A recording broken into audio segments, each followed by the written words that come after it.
آزادی کا ایک لمحہ ہے بہتر غلامی کی حیات جاویداں سے۔ لفظ آزادی اپنے اندر بے حد حسن اور کشش رکھتا ہے۔ خالق کائنات نے انسان کی تخلیق ایک فرد آزاد کی حیثیت سے کی ہے، چنانچہ انسان فطری طور پر آزادی پسند ہے۔ قید و بند کی صورتیں اسے راس نہیں آتی، اسی لیے دنیا میں بیشتر جنگیں اسی جذبہ آزادی کے تحت لڑی ہیں۔ زندہ قوموں کی علامت یہی ہے کہ وہ غلامی کی سیاہ تاریک رات کو صبح روشن میں تبدیل کرنے کے لیے ہمہ وقت سرگرم عمل رہتی ہیں۔ آزادی کا حصول قربانیوں کے بغیر ناممکن ہے۔ جس قوم کے افراد قربانی کے جذبے سے سرشار ہوتے ہیں وہ دنیا میں سر بلند اور سرخرو ہوتی ہیں۔ برصغیر پاک و ہند کی سرزمین آزادی کے لیے دی جانے والی قربانیوں کی زندہ مثال ہے۔ اس خطۂ ارضی پر مغربی تسلط سے نجات حاصل کرنے کے لیے جو بے بہا قربانیاں دی گئیں ان کی نظیر دنیا میں کہیں اور نہیں ملتی۔ ان قربانیوں کے نتیجے میں دنیا کے نقشے پر ایک ایسا ملک نمودار ہوا جس کا نام پاکستان ہے، جس کی بنیاد لا الہ الا اللہ پر رکھی گئی اور قرآن و سنت کے قانون کو اس اسلامی مملکت کے لیے لازمی قرار دیا گیا۔ 14 اگست 1947 کی روشن صبح مسلمانان برصغیر کے لیے آزادی کا سورج لے کر طلوع ہوا۔ 14 اگست 2024 اس خوشگوار صبح کو طلوع ہوئے 77 سال مکمل ہو چکے ہیں۔ سچ تو یہ ہے کہ حصول آزادی سے زیادہ تحفظ آزادی مشکل ہے، کیونکہ آزادی حاصل کرنے کے لیے سب سے اہم مرحلہ اپنی انفرادیت اور اپنی حیثیت کو دشمنوں کے وار سے بچا کر ترقی و کامیابی کے زینے پر رواں دواں ہونا ہوتا ہے۔ اس کے لیے ضروری ہے کہ نئی نسلوں کو اپنے اسلاف کی قربانیوں سے آگاہ رکھتے ہوئے مستقبل کے خطرات سے نبرد آزما ہونے کے لیے تیار کیا جائے۔ نوجوان نسل کو اس بات سے آگاہ کرنا بے حد ضروری ہے کہ نہیں سیم و زر و لال و گوہر پاسنگ آزادی، نہیں سیم و زر لال و گوہر پاسنگ آزادی، دل و جان و جگر قربان نام و ننگ آزادی۔ آزاد قومیں ہر لمحہ چوکس رہتی ہیں کہ کوئی دشمن ان کے وطن کی سرحدوں کو پامال نہ کر پائے۔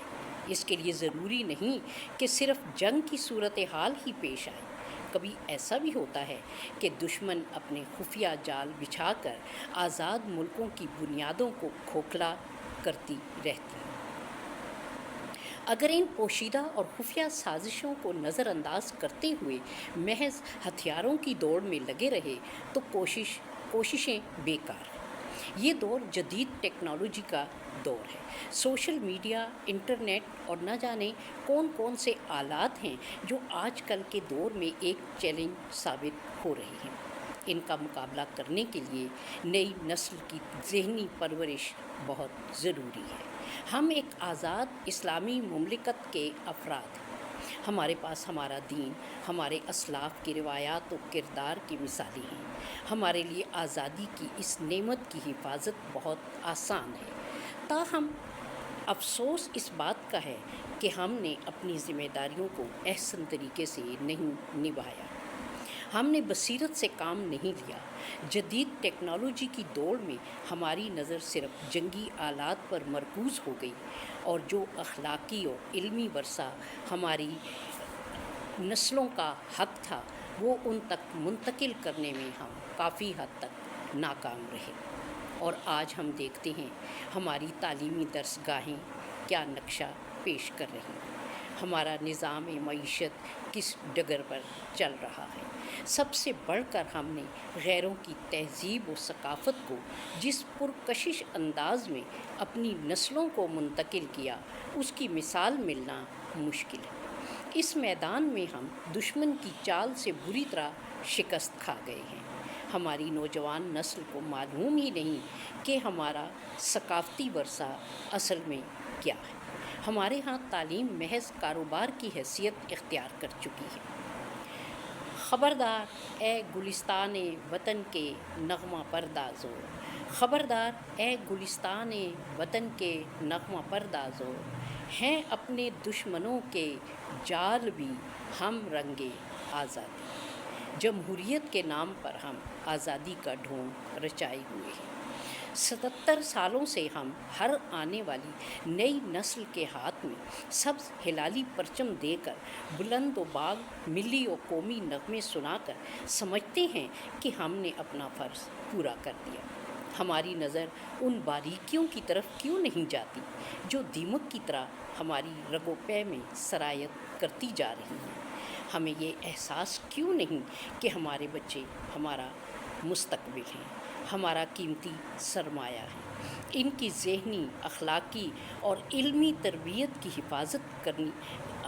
تربیت ہمارا اولین فرض ہے، اس لیے کہ ہمیں اس آزاد ملک کی نہ صرف سرحدوں کی حفاظت کرنی ہے بلکہ ان سازشوں سے بھی ان کو بچانا ہے جس کی وجہ سے وہ دین اسلام اور اپنی تاریخ سے دور ہیں۔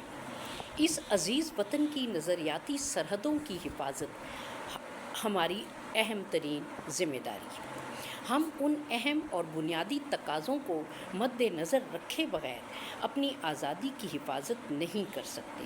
اس کے لیے ہمیں اپنی پالیسیوں کا جائزہ لینا ہوگا، اپنے تعلیمی نظام اور نصاب میں اصلاحات کرنی ہوں گی، ملک میں معاشی استحکام لانے کے لیے اسلامی معاشی نظام کی طرف توجہ دینی ہوگی، اپنی نسل نو کو اسلامی ثقافت اور تہذیب سے روشناس کرانے کے لیے میڈیا اور خاص طور پر سوشل میڈیا کی کارکردگی پر نظر رکھنی ہوگی۔ ملک میں بڑھتی ہوئی فحاشی، بے حیائی اور نوجوان نسل میں نشے کی لت قابل تشویش ہے۔ اس طرف توجہ دینے کی بہت ضرورت ہے۔ کم عمر بچوں میں دینی تعلیم کی طرف رغبت دلانا ہمارا اولین فرض ہے۔ ہمیں اس نئی نسل کے دل میں عشق رسول صلی اللہ علیہ وآلہ وسلم اور عشق الہی کا پودا لگانا ہوگا۔ ان کے اندر شاہینی صفات پیدا کرنے کے لیے ان کو قرآن و سنت کا طالب علم بنانا ہوگا۔ ان کو بتانا ہوگا کہ تو راز کن فکاں ہے، اپنی آنکھوں پر عیاں ہو جا، تو راز کن فکاں ہے، اپنی آنکھوں پر عیاں ہو جا، خودی کا رازداں ہو جا، خدا کا ترجماں ہو جا۔